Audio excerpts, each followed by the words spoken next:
So they missed out on Keenan Allen, which fine. Like you have to draw your line in the sand. That's cool. I'm not blaming Nick Caserio for not getting across the finish line. I'm blaming the people that are celebrating Nick Caserio for getting close to the finish line. It's silly. It's ridiculous. But I'm okay with Caserio not pulling the trigger on Allen. It would be fun if he was here. He's still a really good receiver, expensive, somewhat injury prone. He's played in double-digit games like each of the last 5 seasons. There's one variable that really bothers me. Did I say old? No, you didn't say old. I didn't say old. Yeah. And that's the thing that bothers me the most. You got a young Nico, you got a young Tank, you got a young CJ, you got a fairly young Schultz.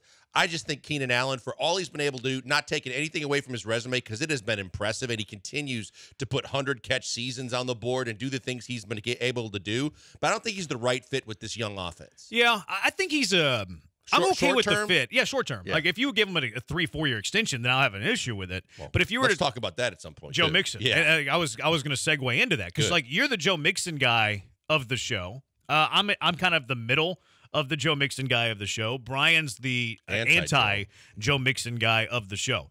I can live with trading for Joe Mixon for the contract that he was on. I do not understand the contract extension at all. You can wait to see how he fits the scheme. You're not really going to, like, he didn't break the bank. You're not going to enter free agency next year where you're worried about being outbid for a 28-year-old running back that's going to be actually going into his age 29-year-old season. I don't get the contract extension whatsoever. Yeah, this is why I needed you last week at the end of the week, because this is the conversation BMAC and I were having when he was so, we were going back and forth, and I'm like, look, talk about no need to make a move when you made the move. The fact is you got him on the last year of his deal. You can see what he's got left in the tank. People were doubting if, he had a whole everything left that to make him one of the better running backs in the league. If he plays well during the season or to start the season, you still have time to lock him up if that's what you choose to do. To me, this was absolutely taking all the low risk, high reward out of it and putting you clearly on the hook for a long-term deal for an older running back that I just didn't think made sense. Yeah, there's not a whole lot of conversation here because we agree. Like it was just a no. Again, if he impresses you, you've got time to make a move. You can do the same deal. It's the same deal. And if he doesn't, bye. Exactly. Like if he has a good year, you just give him the deal you just gave him. Mixon's camp must have been playing hardball here, where like the agents didn't want to change, didn't want to go. This was tough on him. Yeah, I didn't like this from Caserio. I didn't like the Malik Collins trade from Caserio. Overall, I like the offseason so far. Mm-hmm. I think the Texans are a better team than when the season ended, and I feel better about the Texans. All of that. I don't love the last 2 moves. The Malik Collins trade, I think, was a precursor to Allen. You didn't get across the finish line, so you gave away your best 1 tech for a 7th rounder, and you didn't really save a whole lot of money. You saved $2.5 million. Not a whole lot of money there. You still have Robert Woods, where you could have saved $5 million on. Why wasn't that the move? And then the Mixon extension just is a total head-scratcher. You're not bidding against anybody. He's going to be 29 years old whenever he's a free agent. That one, to me, made no sense at all. The biggest reason why I'm not going to crap on anything they've done, because I like their offseason to date as well, is we still have time. We don't know what they're going to do in the draft. We don't know what their plan is in terms of the rest of the money that they have. But I'm not going to be like Texans fans on the ledge after day 1 of free agency. Let it all play out. And when training camp starts and we get into getting closer to meaningful football, if you still have your concerns, I'm here to listen to them. Jason, and players almost always have a banner year entering free agency too. It's a good point. Like you take away that free agency year, which sometimes can be a bump. Not always, but sometimes. Sergio says praising almost is the most Texan fans thing ever.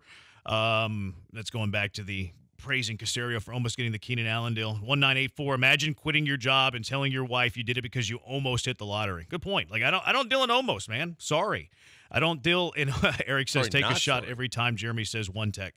Sounds like a fun game. Gino Ben if you're doing it.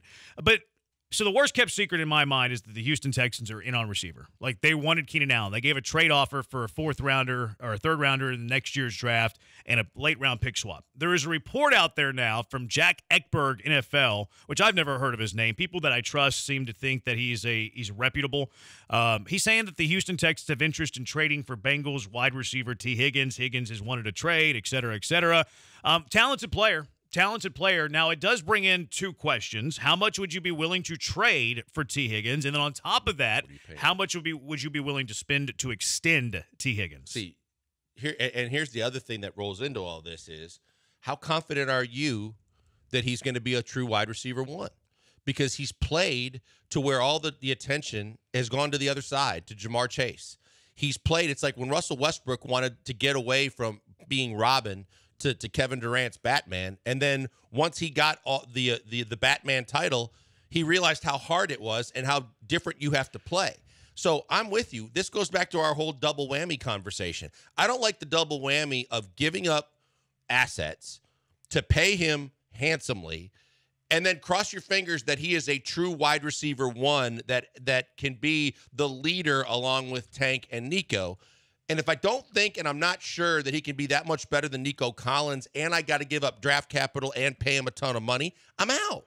Yeah, I think that this is I think you would have to be making a decision. You would have to be making a decision on which receiver you want to play. You want to pay in the immediate. Or. Yeah, it's either going to be Higgins, and if the answer is Higgins, then you get all three for a year. You just have to be willing to move on from Nico Collins that following season. So, like, I'm okay if that's the logic. Like, okay, like, we think that Tee Higgins and Nico are similar players, and we want to get that 1 year of having all three. We're willing to do this, pay Tee Higgins, like, that, top wide receiver, not Justin Jefferson, Jamar Chase, but top wide receiver money that Nico Collins is going to want. Okay, well, we're willing to do that with T, and we're going to understand that means Nico Collins is going to be gone in a year. Or maybe you can tag him, but you're not giving him a long-term deal. So I'm okay with that. But it better not come at huge draft capital. Right. Like, if you're trading for a guy who's on a tag, like, I don't want to really give up more than a third. Like, maybe a third is the most I would give. Giving a second and then giving him all the money and then saying, Nico Collins, he's the guy we're paying. You're going to hit the road after a year. That's still a little bit too much for my blood. If you're dangling the third for Keenan Allen, you're probably willing to give up the third to get Tee Higgins. No doubt. Now, right? Well, that was in next year's draft. Would you be willing to do it in this year's draft? I don't see why not. Why not, right? Because you still have money to spend. You still have ways to figure it out, to kind of do what you have to do to get the rest of the positions filled on this squad. And then looking at the outlook for the start of the season, you're loaded offensively. Now, you've got weapons at every position, skill position on the field, and your offensive line is better than average no matter what you do or don't do with left guard. You're ready to roll offensively, and you've already loaded up quite a bit on defense. Ocho says Higgins is not a wide receiver one. He might be on par with Nico. Okay, see, that's where my head's at. Sure, but are you just not gonna? Are you not gonna pay Nico? Saying, right, because it is an either or. At that point, or it could be neither. It could be neither. For this year, you could play all of them.